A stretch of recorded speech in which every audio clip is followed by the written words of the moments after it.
All right, once again, some product placement. If you are watching, you can see what I consume. If you are not watching, I'm consuming Coca-Cola Zero, just so we're clear about that. And no, I'm not affiliated with Coca-Cola Zero or the Coca-Cola company. I just happen to love the soft drink. And maybe Coca-Cola will give you a sponsorship. I don't really know. I consume way too much amounts of alcohol. No. I consume way too much amounts of Coca-Cola. More than I should, but whatever. I can't help that. It's so good. Anyway, let's talk about the UK. And let's talk about some... First, I'm going to list 7 disparaging and negative statistics about the UK. These are statistics that I've heard, overheard, listened to, read briefly, or looked up myself. I don't know the accuracy of these statistics. I've heard them from credible sources, but if you find yourself disagreeing with them, then by all means feel free to fact check me and offer some pushback, and by all means challenge me on these statistics. Then after that, I'm gonna read 7 statistics that are positive about the UK, and we will then discuss the net impression you have of the UK. All right. So, yeah. Before we begin, the negative statistics are, like I said, secondhand information, observed and learned experience. Passed on to me by others, and the positive statistics are statistics that I looked up on Grok. Anyway. Here we go. First, here are the negative 7 statistics or facts. 1. China has an army of 2 million people. The UK has twice that number on welfare.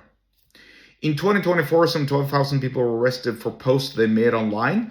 Although the majority of arrests did not lead to a conviction, it is still quite shocking to see freedom of speech being oppressed like that. Number 3, 10% of the richest people in the UK pay 60% of all the taxes. 4, the highest marginal tax rate of most new income is expected to be 47%, for those in the upper echelons of earning. 5, a rough estimate of knife-enabled offences in London in 2025 is likely between 15,000 to 16,000 occurrences. 6, allegedly the UAE are cancelling school sponsorships for students who want to study abroad in certain UK universities because the culture there is too radicalized. 7, a woman received a sentence from a court for calling her abusive boyfriend a faggot, citing it being an offensive slur. Those were the negative 7 statistics. And here are the 7 positive statistics, courtesy of Grok. 1. The average happiness score in the UK for July 2025 was 7 out of 10, with people aged 70 and over reporting the highest to 7.7. 2. 85% of adults in England reported that nature boosts their happiness, while 90% said it helps their mental well-being. Number 3. The UK's real GDP growth for 2025 was forecasted at 1.5%, with a real GDP per person at 1.0. 4. UK public donated an estimated 15.4 billion British pounds to charity, with health causes receiving 2.2 billion pounds. 5. An estimated 5.6 million people volunteered in the UK, equivalent to 1 in 10 adults. 6. Young people in the UK are broadly happy and optimistic, with most believing their lives will be better than their parents. 7. The UK's Employment Rights Bill marked the biggest upgrade to workers' rights in a generation, introducing better protections and sick pay. All right. Now, irrespective of what you believe or not about these statistics, maybe they're wrong, maybe they're inaccurate, or maybe, I don't know, maybe they're false. I don't believe they're false, but maybe some of them are taken out of context. The simple point is, by listing positive stuff,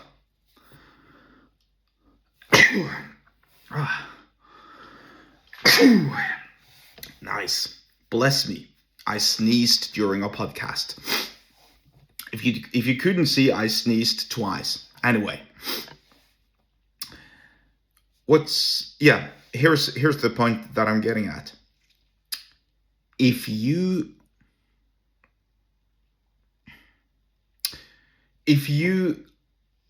listen to negative news only about a place, then that will cloud your judgment. If you listen to positive news all the time, you're gonna listen. That's gonna cloud your judgment as well. And I'm gonna give you an example. Right now, as of the time of this recording, there is a massive snowstorm hitting the U.S. with a record low winter temperatures, freezing rain, heavy snow, sleet, and horrible conditions, and power outages. Probably some other emergency states as well, and overall it's just a rough period, a rough stint that the US is going through. At the same time, when I looked on certain accounts on X about these weather phenomena in the US, when I refreshed my news feed on X, all I saw were these abnormalities in weather and climate from various accounts, citing how 2026 is the year of irregularities, of very, very,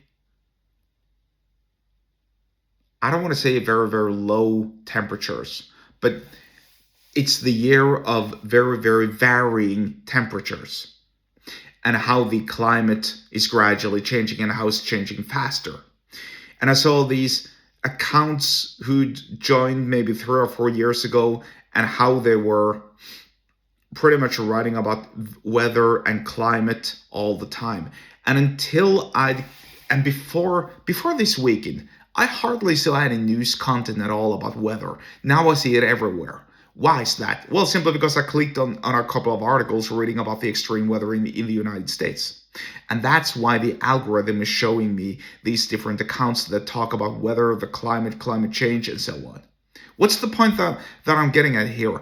That algorithm is persuading me, is brainwashing me, is indoctrinating me to believe in climate change. If I click on something that has got to do with Israel-Palestine, all I'm going to see are news about Israel and Palestine. Same goes for Russia and Ukraine. Same goes for America. Same goes for ICE and the two, I guess we could call them, well, let's not call them murders until the agents in question are convicted. But as of this recording, two ICE agents are suspected to have killed U.S. citizens.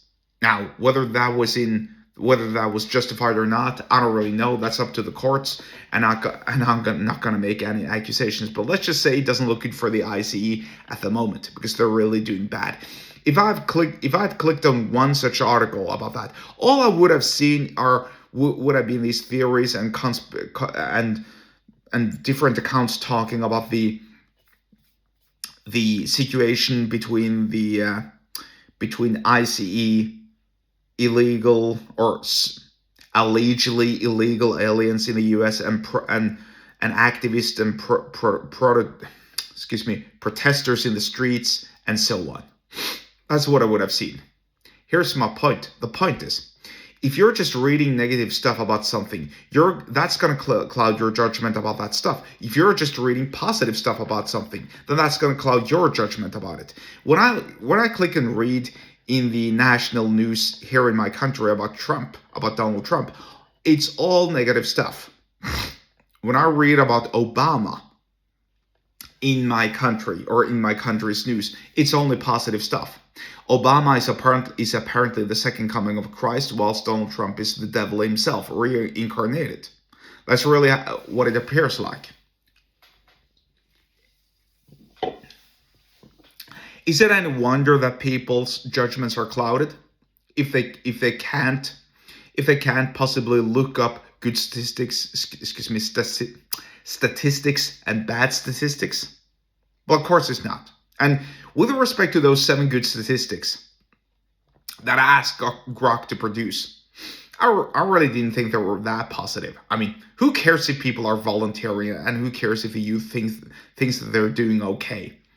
If I read or if I know that someone who calls their ex-boyfriend who was violent towards her a faggot and then gets a reduced sentencing in court, then clearly there's something wrong with society.